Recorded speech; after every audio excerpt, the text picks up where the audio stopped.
வணக்கம் எல்லாருக்கும். ஸோ இந்த வீடியோவில் எதை பற்றி பார்க்க போகிறோம் அப்படின்னா, நிறைய பேர் கேட்ட டவுட்ஸு சிபிடி எக்ஸாம் பற்றி. கம்ப்யூட்டர் பேஸ்ட் எக்ஸாம்னா எப்படி சார் இருக்கும், அந்த மாதிரிலாம் நிறைய பேர் கேட்டிருந்தீங்க. ஈவன் தோ நிறைய பேர் இதுக்கு முன்னாடி அட்டன் பண்ணியிருப்பீங்க கம்ப்யூட்டர் பேஸ்ட் எக்ஸாம். அதாவது பேங்க் எக்ஸாம் அப்போ எழுதுறவங்க ஆஸ்பிரன்ஸாக இருக்கட்டும். ஸோ அவங்களும் அட்டன் பண்ணியிருப்பாங்க. ஈவன் போன வட்டம் டிஎன்பிசி எழுதுனவங்களும் அட்டன் பண்ணியிருப்பாங்க, ஏஓ எழுதுனவங்களும். ஸோ இந்த ஏஓ, அதாவது ஏஓ ஏஏஓ, ஓகேவா? ஸோ ஏஓவும் இதில் தான் எழுதுவீங்க நீங்கள். ஸோ ஏஏஓவும் இதில் தான் எழுதுவீங்க, ஓகேவா? So AO AAO agri paper இதில் தான் எழுதுவீங்க. அதாவது உங்களோட பேப்பர் 2 கம்ப்யூட்டர் பேஸ்ட் எக்ஸாமில் தான் எழுதுவீங்க. ஸோ இது என்னென்ன பண்ணணும், எப்படி அட்டன் பண்ணுறது அப்படிங்கிறது தான் இந்த வீடியோவில் பார்க்க போகிறோம். ஸோ ஃப்ரெஷ்ஷான ஆஸ்பிரண்டாக இருந்தீங்கன்னா இந்த வீடியோ கண்டிப்பாக உங்களுக்கு யூஸ்ஃபுல்லாக இருக்கும். ஸோ கம்ப்யூட்டர் பேஸ்ட் எக்ஸாம் அப்படின்னா, நீங்கள் நார்மலாக டிஎன்பிசி ஓஎம்ஆர்ல எல்லாம் எழுதிருப்பீங்க. ஸோ ஓஎம்ஆர்ல எழுதாமல் இது உங்கள் கம்ப்யூட்டருக்கு முன்னாடி போய் உட்காந்து கம்ப்யூட்டரில் எழுத போகிறீங்க. ஸோ இதுதான் எக்ஸாமு. ஸோ ஃபர்ஸ்ட் இந்த மாதிரி தான் இருக்கும் உங்களோட எக்ஸாம் ஹால் செட்டப், ஓகேவா? இந்த மாதிரி கம்ப்யூட்டர்ஸ் இருக்கும். ஸோ உங்களுக்குன்னு ஒரு கம்ப்யூட்டர்ஸ் இருக்கும். அதுக்கு முன்னாடி உங்களை உட்கார சொல்லிடுவாங்க.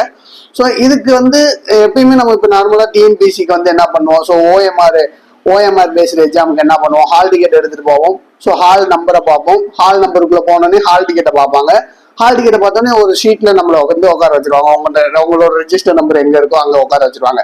பட் இங்க ரெஜிஸ்டர் பண்ணுவாங்க அங்கதான் அவங்கள. ஸோ நீங்க ஹால் டிக்கெட் எடுத்துட்டு போவீங்க. ஸோ இதே மாதிரி ஒரு கம்ப்யூட்டர் போட்டு ஒரு ஸ்டாஃப் உட்காந்துருப்பாங்க, ஓகே? ஒரே ஸ்டாஃப் உட்காந்துருப்பாங்க. அந்த ஸ்டாஃப் உங்களோட நேமு, ஸோ உங்களோட இனிஷியல் உங்களோட ஹால் டிக்கெட்லாம் பார்த்துட்டு ஸோ உங்களை ரிஜிஸ்டர் பண்ணுவாங்க. அதாவது இந்த இடத்துல நீங்க கம்ப்யூட்டர்ல உட்காந்து எழுதுறதுக்கு ரிஜிஸ்டர் பண்ணுவாங்க உங்களை. ஸோ உங்களோட ஃபிங்கர் பிரிண்ட், ஓகேவா? உங்களோட ஃபிங்கர் பிரிண்ட்டு. ஸோ அதே மாதிரி உங்களோட போட்டோ, உங்களோட ஐரிஸை ஸ்கேன் பண்ணுவாங்க. அதுக்கு தான் அந்த போட்டோ எடுப்பாங்க, ஓகேவா? ஸோ ஒரு கேமரா வச்சு ஒரு போட்டோ எடுப்பாங்க. ஸோ இதை இது பண்ணிட்டாங்க அப்படின்னா ரிஜிஸ்டர் பண்ணிடுவாங்க. உங்களோட ஃபிங்கர் பிரிண்ட் எல்லாம் மேட்ச் ஆயிடுச்சுன்னா ரிஜிஸ்டர் பண்ணிடுவாங்க. ஸோ ஒன்ஸ் ரிஜிஸ்டர் ஆனோடனே உங்களுக்கு கம்ப்யூட்டர் நம்பரை கொடுப்பாங்க. ஸோ இங்க கம்ப்யூட்டர்லாம் இருக்கு இல்லையா? ஸோ இங்க இந்த சிஸ்டம் நம்பர் 1, இது சிஸ்டம் நம்பர் 2, இது சிஸ்டம் நம்பர் 3, இது சிஸ்டம் நம்பர் 4 அப்படின்னு சொல்லுவாங்க. அப்படியே போட்டிருப்பாங்க. ஸோ அங்க அந்த எந்த எக்ஸாம் சென்டரும் அந்த கம்ப்யூட்டர் பக்கத்துல போட்டிருப்பாங்க, ஓகேவா? சப்போஸ் இப்போ உங்களோட சிஸ்டம் நம்பர் 5 உங்களுக்கு அப்படின்னு சொன்னாங்க அப்படின்னா, ஸோ இங்க 4னா இங்க 5 இருக்கும் இல்லையா? ஸோ நீங்க அந்த 5ங்கிற இடத்துல போய் உட்காந்துடணும், ஓகேவா? ஸோ இவ்வளவுதான் ப்ராசஸ், ரெஜிஸ்ட்ரேஷன் ப்ராசஸ் இவ்வளவுதான். ஸோ உங்களோட சிஸ்டம் நம்பர் சொல்லுவாங்க. அந்த சிஸ்டம் எங்க இருக்கோ அவங்க கிட்டே கேட்டுக்கலாம். இல்லைன்னா நம்பர் போட்டிருப்பாங்க, நீங்க அதை பார்த்து போய் உட்காந்துக்கலாம். ஸோ ஒன்ஸ் நீங்க போய் உட்காந்துட்டீங்க, அந்த உங்க சிஸ்டத்துக்கு முன்னாடி போய் உட்காந்துட்டீங்கன்னா இந்த மாதிரி தான் இருக்கும் அந்த இன்டர்ஃபேஸ்.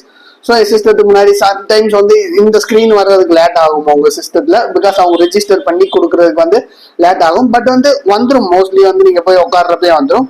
ஸோ இங்க உங்களோட சிஸ்டம் நம்பர் இங்க போட்டிருப்பாங்க. ஸோ உங்களோட சிஸ்டம் நம்பர் சொல்லுவாங்க இல்லையா? ஸோ 14, 16 அந்த மாதிரி சொல்லுவாங்க. ஸோ உங்களோட சிஸ்டம் நம்பர் இங்க மென்ஷன் பண்ணியிருப்பாங்க. இங்க உங்களோட போட்டோ இருக்கும், ஓகேவா? நீங்க ஹால் டிக்கெட்ல கொடுத்த போட்டோ இங்க இருக்கும், ஓகேவா? நீங்க ஹால் டிக்கெட்ல கொடுத்த போட்டோ இங்க இருக்கும். அதே மாதிரி உங்களோட நேம் இங்க இருக்கும், ஓகேவா? ஸோ உங்களோட நேம் இங்க இருக்கும். ஸோ இங்க சப்ஜெக்ட் இங்க எக்ஸாம்பிள் கொடுக்கணுமுக்காண்டி மார்க் எக்ஸாம்பிள் கொடுத்துருக்கோம். பட் இப்போ டிஎன்பிசி அக்ரி பேப்பர்னா டிஎன்பிசி ஏஓ அக்ரி பேப்பர் அப்படிங்கிறது இருக்கும். இங்க பேப்பர் 2 அக்ரிகல்ச்சர் அப்படிங்கிறது மாதிரி இருக்கும், ஓகேவா? ஸோ இந்த இதுல ஏதாச்சும் ஒரு மிஸ்டேக் இருக்கு. ஸோ சப்போஸ் உங்களோட நேம் ஒழுங்கா இல்லை, உங்களோட கம்ப்யூட்டர் நம்பர் ஒழுங்கா இல்லை, உங்களோட போட்டோ கரெக்டா இல்லை அப்படின்னா நீங்க அப்பயே இன்விஜிலேட்டர் கிட்ட சொல்லிடணும். ஸோ உங்களை ரெஜிஸ்டர் பண்ணாங்க இல்லையா? ஸோ அவங்க கிட்ட சொல்லிடணும். சொன்னதுக்கு அப்புறம் பாத்தீங்கன்னா இந்த மாதிரி தான் இருக்கும் உங்களுக்கு லாகின் பேஜ்.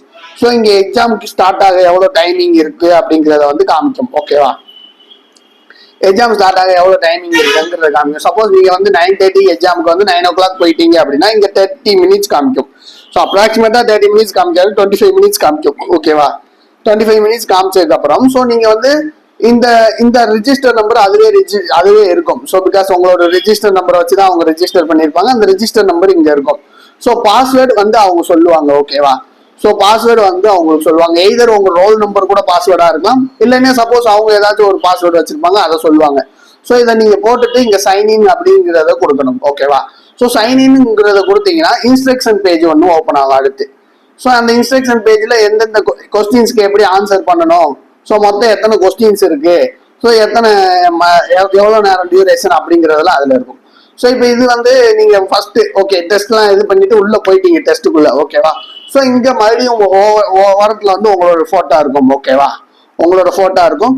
ஸோ இங்க கொஸ்டின் நம்பர் இருக்கும், ஓகேவா? இங்க கொஸ்டின் நம்பர் இருக்கும், ஓகேவா?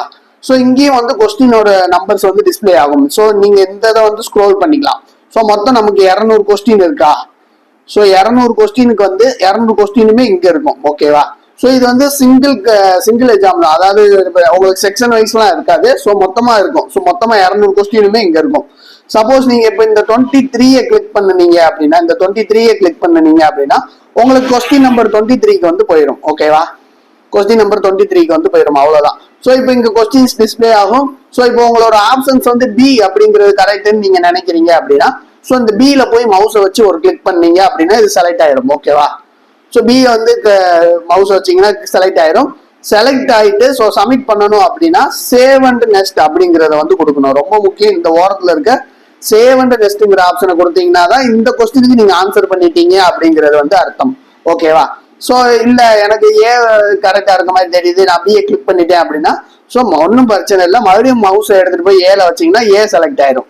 ஓகேவா, ஸோ இந்த மார்க் ஃபார் ரிவ்யூ அப்படிங்கிற ஒரு ஆப்ஷன் இருக்கு. ஸோ மார்க் ஃபார் ரிவ்யூ அப்படின்னா என்னன்னா, ஸோ சப்போஸ் நீங்க வந்து இது வந்து சியா இருக்க வாய்ப்பு இருக்கு அப்படின்னு நீங்க கிளிக் பண்ணிட்டு மார்க் ஃபார் ரிவ்யூ கொடுத்தீங்கன்னா ஸோ இந்த மாதிரி பர்பிள் கலர்ல வந்து உங்களுக்கு காமிக்கும். இந்த மாதிரி பர்பிள் கலர்ல காமிச்சிங்கன்னா அதை வந்து மார்க் ஃபார் ரிவ்யூ கொடுத்துருக்கீங்கன்னு அர்த்தம். ஸோ அப்போ இந்த மார்க் ஃபார் ரிவ்யூ கொடுத்ததை நீங்க ஒன்ஸ் அகைன் ரிவ்யூ பண்ணிட்டு ஸோ ஓகே ஆப்ஷன் சி தான் கரெக்ட் எனக்கு போட்ட மாதிரி அப்படின்னா ஸோ சேவ் அண்ட் நெக்ஸ்ட் கொடுத்துடலாம். ஸோ நீங்க சேவ் அண்ட் நெக்ஸ்ட்னு கொடுத்தா ஓகே நீங்க வந்து ஆன்சர் பண்ணிட்டீங்க அப்படின்னா ஸோ கிரீன் டிக் வந்து வரும். ஓகே ஆன்சர் பண்ணியிருந்தோம். ஸோ இங்க இது கொடுத்துருக்காங்க இல்லையா, ஸோ ஆன்சர் பண்ணிட்டீங்கன்னா கிரீன் டிக் வரும். ஸோ ஆன்சர் பண்ணாதது வந்து நான் ஆன்சர்னு வரும். ஸோ சப்போஸ் இப்போ கொஸ்டின் நம்பர் 1 வந்து நீங்க எழுதிட்டீங்க, கொஸ்டின் நம்பர் 2 ஸ்கிப் பண்ணிட்டு கொஸ்டின் நம்பர் 3 அட்டன் பண்றீங்க அப்படின்னா இந்த கொஸ்டின் நம்பர் 2 வந்து என்னவா இருக்கும், ரெட்டா மாறிடும். பிகாஸ் நீங்க ஆன்சர் பண்ணல. ஸோ மீதி இருக்க இந்த ஒயிட்லாம் வந்து இன்னும் நீங்க அந்த கொஸ்டினை பார்க்கல அப்படிங்கிறது வந்து அர்த்தம். ஸோ இப்போ நீங்க 1 கிளிக் பண்ணிட்டு 24 போயிட்டு 24th கொஸ்டினை பார்த்துட்டு 24க்கு ஆன்சர் பண்ணிட்டீங்க அப்படின்னா இந்த 24 பச்சை கலர்ல மாறிடும். ஸோ இவ்வளவுதான் வந்து சிபிடி எக்ஸாம். அட் லாஸ்ட் வந்து இங்க டைம் வந்து ஓடிக்கிட்டே இருக்கும். ஸோ ஒரே செக்ஷனல் டைமிங் தான் நமக்கு. ஸோ 180 மினிட்ஸ் வந்து இங்க ஓடிக்கிட்டே இருக்கும். ஓகேவா, நீங்க எவ்வளவு நேரம் மிச்சம் இருக்கு அப்படிங்கறத வந்து இங்க மாத்திக்கலாம். 180 மினிட்ஸ் வந்து இங்க ஓடிக்கிட்டே இருக்கும். ஸோ நீங்க வந்து அதை வந்து இது பண்ணி பாத்துக்கலாம். ஓகேவா, ஸோ இவ்வளவுதான் வந்து சிபிடி வருது. வேற எதுவும் டவுட்ஸ்னா ஸோ கமெண்ட் செக்ஷன்ல மென்ஷன் பண்ணுங்க. ஸோ அடுத்தடுத்த வீடியோல பார்க்கலாம். தேங்க்யூ.